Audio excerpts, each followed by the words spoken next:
What's up, everybody? It's the Digital World Podcast.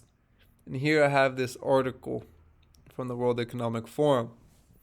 And it says how the global fertilizer shortage is going to affect food security.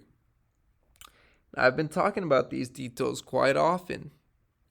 When you take out the third largest exporter of oil and the first and fifth largest exporters of wheat, Russia and Ukraine respectively, you're going to damage or you're going to disrupt the global supply chain. Aside from everything else that they're not planting this season and won't harvest in the fall, because that's the last thing these two countries are worried about right now, or at least Ukraine is.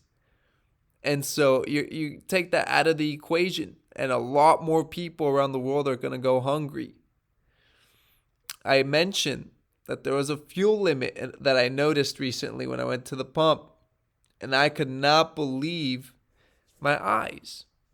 There's a fuel limit, and it's going to keep getting worse, especially as price controls kick in, or you see politicians talking about triggering price controls.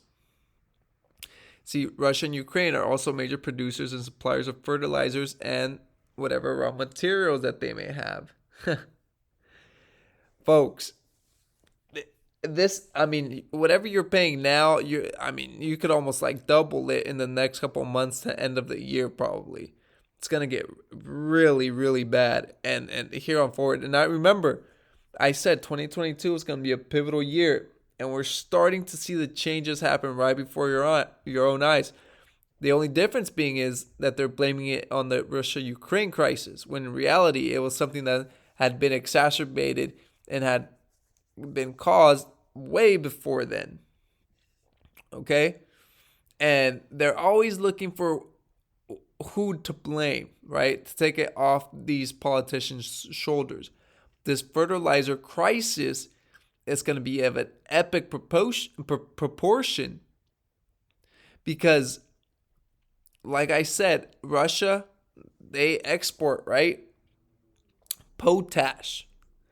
And other ingredients that go into fertilizer. And actually, Brazil depends on this. And major other countries do too. And when you think about this fertilizer is about to become, there's going to be shortages of fertilizer, and it's going to go in high demand. Therefore, the price is going to skyrocket. Therefore, the price of food is going to skyrocket because farmers are still trying to make a profit. Therefore, the trucks that deliver the food are gonna increase their prices. It's gonna increase across the board, and you, the consumer, the end consumer, are gonna pay for that. And here, I'm not gonna go through this whole article, but I just wanted to show you that this is what they're talking about. It says the bigger picture. The global food system was already under pressure. During the pandemic, many economies emerged from lockdowns and recovered, etc., etc. The spike in gas prices triggered a pause in the production of fertilizers in some UK facilities. Since many farmers buy fertilizer in advance, some may have escaped this rise, and so it was unlikely to impact immediately on the food supply prices. So immediately, but it will come, is what they're acknowledging. But while fertilizer production restarted, global fuel prices have not recovered. So everything's interconnected. And you keep going here. And it says food security. When you couple the situation with the impact of the pandemic and climate change, sarcasm right there, it all adds up to a growing threat to food security. And it talks about food insecurity being a thing before this. It says in this context, calling for an immediate government intervention to the market is therefore the natural thing to do. Are you kidding me? Calling for a natural, immediate government intervention. They're making it seem like they're going to come and save the day, but folks, they're the ones who created the problem. It says, yet government budgets are severely stretched after COVID, leaving little room for direct monetary support and contribution. And this is when you're going to start seeing CBDC. Oh, well, our budgets are severely stretched. The only way to do this, and to actually get the money out to people directly will be through a CBDC, right?